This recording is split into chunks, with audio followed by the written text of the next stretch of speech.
Hello my dear students. नमस्कार मित्रमैत्रिणींनो.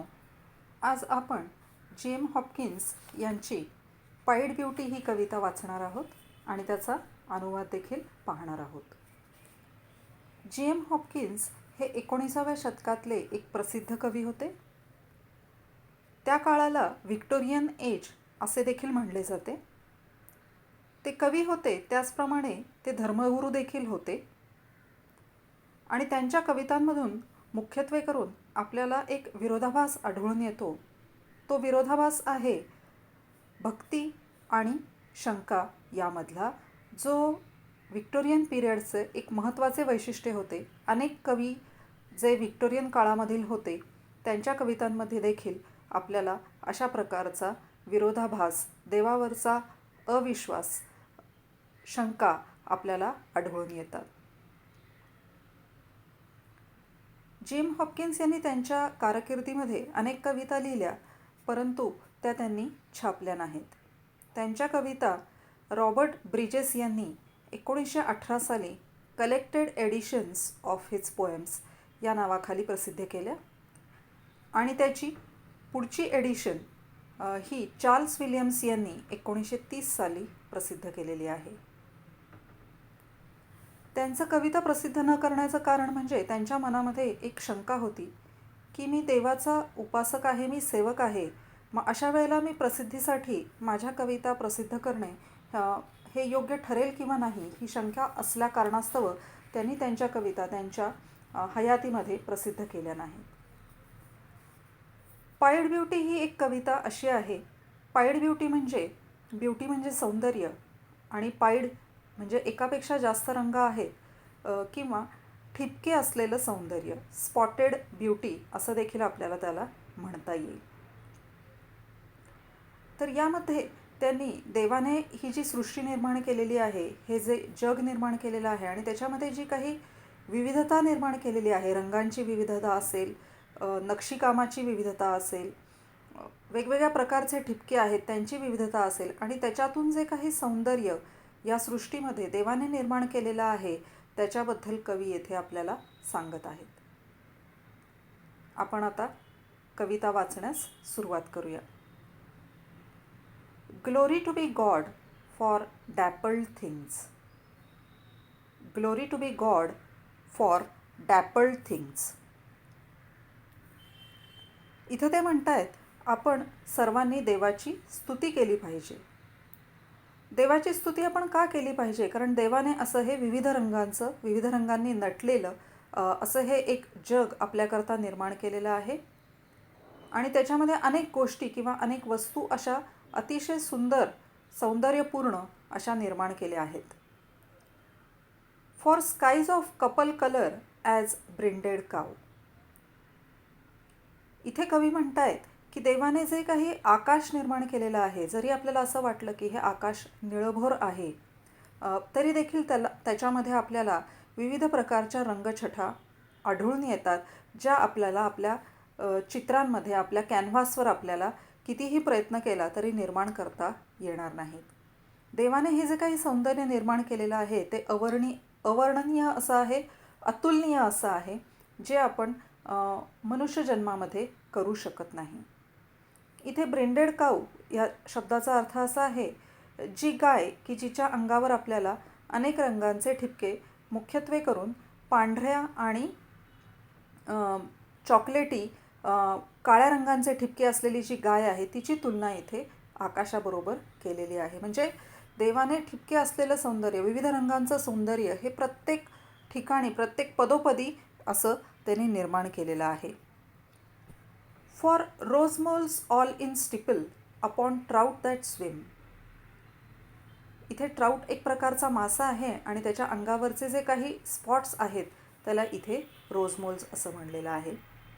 इथे कवी असं म्हणतायत की देवाने या सृष्टीमध्ये वेगवेगळ्या प्रकारचं सौंदर्य जे काही निर्माण केलेलं आहे, त्याच्यामध्ये मासे आहेत, जलचर प्राणी आहेत, त्याच्यावर देखील त्यांनी वेगवेगळ्या रंगांच्या ठिपक्यांची नक्षीकाम, सौंदर्य इथे तयार केलेलं आहे. Fresh firecoal chestnuts fall finches swing. तुम्ही अनेक प्रकारचे पक्षी बघितले, त्यांच्या अंगावरचं सौंदर्य बघितलं, त्यांचे विविध रंग बघितले, त्यांचे विविध रंगांच्या त्यांच्या पिसांमध्ये असलेल्या फेदर्समध्ये असलेल्या छटा बघितल्या, तर आपण बऱ्याच वेळेला आश्चर्यचकित होतो की देवाने एकसारख्या गोष्टी या जगामध्ये निर्माण केलेल्या नाहीत, तर अनेक विविध रंगांच्या कलाकृती या जगामध्ये त्याने निर्माण केलेल्या आहेत. जर का मनुष्याला सांगितलं की तू ह्या प्रकारच्या नाविन्यपूर्ण गोष्टी, इनोव्हेटिव्ह गोष्टी तू दररोज तयार कर, तर एका मनुष्याला एका जन्मामध्ये ह्या गोष्टी तयार करणं शक्य नाही. हे फक्त या जगत निर्मात्याला तयार करणं ह्या गोष्टी अशा शक्य आहेत. मनुष्य एकसारख्या गोष्टी, म्हणजे फॉर एक्झाम्पल आपल्याला पेन्सिल्स बनवायला सांगितल्या किंवा पेन बनवायला सांगितले, तर आपण एकाच साईजचे, एकाच रंगाचे किंवा थोडीशी व्हरायटी करून आपण अनेक त्याच्या बनवू शकतो, पेन बनवू शकतो किंवा पेन्सिल बनवू शकतो. परंतु आपल्याला जर का सांगितलं की 1000 गोष्टी तू वेगवेगळ्या बनव, 1000 प्रकारच्या पेन्सिलींमध्ये तू डिझाईन्स बनव, तर ते मनुष्याला शक्य होत नाही किंवा त्याला खूप वेळ लागतो. परंतु तुम्ही जर का जगत निर्मात्याने तयार केलेल्या गोष्टी बघितल्यात, तर त्यामध्ये तुम्हाला असं आढळून येईल की फळांमध्ये विविधता आहे, फुलांमध्ये विविधता आहे, पक्ष्यांमध्ये विविधता आहे, प्राण्यांमध्ये विविधता आहे, निसर्गामध्ये विविधता आहे, झाडांमध्ये विविधता आहे, रंगांमध्ये विविधता आहे. जगाने असं कलरफुल असं एक वर्ल्ड आपल्याला सादर केलेलं आहे आणि त्याकरता, त्या निर्मितीकरता आपण त्याचे आभारी असलं पाहिजे. आपण नेहमी त्याची स्तुती केली पाहिजे. Fresh firecoal chestnut falls. तुम्ही जर का झाडावरून पडणारं अंजिराचं फळ बघितलं, तर ते तुम्हाला एखाद्या जळत्या निखाऱ्यासारखं तुम्हाला ते आढळून येतं. तर असा सुंदर असा लाल रंग त्यांनी निर्माण केलेला आहे. Landscape plotted and pieced, fold, fallow and plough.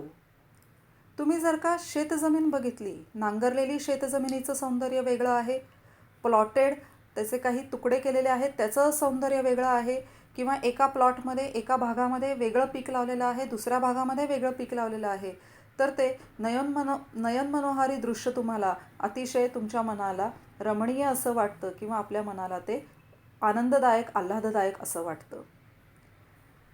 काही वेळेला ते म्हणतात की इवन जी बॅरन लँड आहे, म्हणजे जी फॅलो लँड आहे, की जी कल्टिवेट केलेली नाही आहे, जिकडे काही मशागत केलेली नाही आहे किंवा जिकडे काही प्लांटेशन किंवा लागवड केलेली नाही आहे, अशा देखील उघडबोडकी जरी जमीन असली तरी तिचं देखील एक वेगळ्या प्रकारचं सौंदर्य देवाने निर्माण करून ठेवलेलं आहे.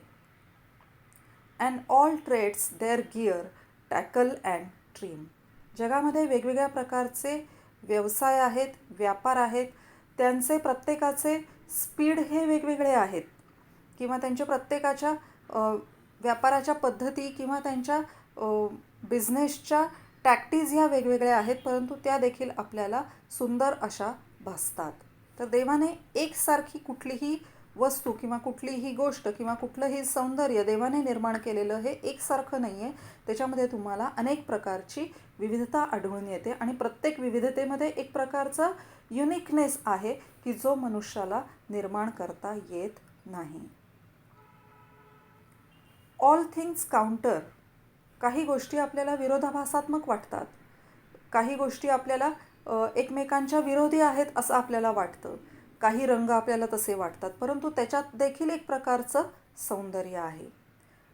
देवाने निर्माण केलेली प्रत्येक गोष्ट ही ओरिजिनल आहे, मूळ आहे किंवा नवनिर्मित आहे. ती कशाचीही कॉपी नाही आहे, ते कशाचंही प्रतिबिंब नाही आहे. देवाने काही गोष्टी एक्स्ट्रा निर्माण केलेल्या आहेत, स्पेअर निर्माण केलेल्या आहेत, काही गोष्टी विचित्र निर्माण केलेल्या आहेत, स्ट्रेंज निर्माण केलेल्या आहेत, परंतु या सगळ्या गोष्टींमध्ये सौंदर्य हे ठासून भरलेलं आहे किंवा खचाखच असं ते सौंदर्य भरलेलं आहे. Whatever is fickle freckled, who knows how. इथे कवीला प्रश्न पडतोय की देवाने अशा प्रकारचं कलरफुल वर्ल्ड, अशा प्रकारचं नक्षीदार जग, अशा प्रकारचं सौंदर्य असलेलं जग हे देवाला कसं काय बुवा निर्माण करता आलं, हे कसं काय शक्य आहे. ही मानवाच्या आकलनाच्या पलीकडची गोष्ट आहे, जी फक्त या सृष्टीच्या निर्मात्याला किंवा अल्मायटीला ही गोष्ट शक्य आहे, सुप्रीम लॉर्डलाच ही गोष्ट शक्य आहे. आणि त्याकरता आपण त्याचे सदैव ऋणी असलं पाहिजे. या अशा सौंदर्याकरता आपण त्याचे सदैव त्याच्याबद्दल आपण ऋण व्यक्त केले पाहिजेत, आपण त्याचे नम्र असलो पाहिजे. With Swift slow. आपल्याला ह्या जगामध्ये काही गोष्टी आत्ताच मी म्हणलं, काही गोष्टी विरोधाभासात्मक आपल्याला वाटतात, काही गोष्टी फास्ट वाटतात, काही गोष्टी आपल्याला स्लो वाटतात. तुम्ही प्राण्यांमध्ये बघितलं तर गोगलगाय अतिशय स्लो आहे, चित्ता अतिशय चपळ आहे. काही गोष्टी फ्रूट्स आपल्याला, काही स्वीट्स आहेत, काही सवर आहेत, आंबट आपल्याला फळं. एक प्रकारची टेस्ट आपल्याला कुठल्याही प्रकारे जगतनियंत्याने दिलेली नाही आहे. प्रत्येक ठिकाणी तुम्हाला व्हरायटी आपल्या प्लेटमध्ये, आपल्या डिशमध्ये, आपल्या लाईफच्या डिशमध्ये देवाने आपल्याला वाढून दिलेली आहे. अडॅझल अँड डिम. काही गोष्टी तुम्हाला अतिशय चकमकीत अशा देवाने दिलेल्या आहेत आणि काही गोष्टी थोड्याशा अंधुक अशा दिलेल्या आहेत. काही गोष्टी आपल्याला विरोधाभासात्मक वाटतात, पण त्या विरोधाभासातलंच सौंदर्य अनुभवण्याकरता देवाने काही गोष्टी आपल्याला निर्माण करून दिलेल्या आहेत. He fathers forth whose beauty is past change, praise him. He fathers forth. तर ह्या सगळ्याचं नियंत्रण म्हणा किंवा ह्या सगळ्याचं निर्मिती ही कुणी केलेली आहे, तर ती त्या अल्मायटीने केलेली आहे, ती त्या लॉर्डने केलेली आहे, ती त्या सुप्रीम लॉर्डने केलेली आहे, ती त्या देवाने ही सगळी निर्मिती केलेली आहे. आणि नुसती निर्मिती केलेली नाही, तर त्याच्याबरोबर सौंदर्याची निर्मिती आहे, विविधतेची निर्मिती आहे, अनेक प्रकारच्या नक्षीकामांची निर्मिती आहे, अनेक प्रकारच्या युनिकनेसची पण त्याच्यामध्ये निर्मिती आहे. एकमेव द्वितीय अशा गोष्टी या जगामध्ये देवाने निर्माण केलेल्या आहेत की ज्याचं अनुकरण कुठल्याही प्रकारचा मनुष्य प्राणी या जन्मात तरी करू शकत नाही. ह्या कारणास्तव आपण त्या जगतनियंत्र्याचे आभारी असलो पाहिजे, आपण त्याची स्तुती केली पाहिजे, पुन्हा पुन्हा आपण त्याचे ऋण मानले पाहिजे. ही कविता एक प्रकारचं कर्टल सॉनेट आहे. सॉनेट म्हणजे सुनीत, जी 14 ओळींची कविता असते, परंतु हे कर्टल सॉनेट असल्या कारणास्तव ह्याच्यामध्ये 11 ओळी आहेत.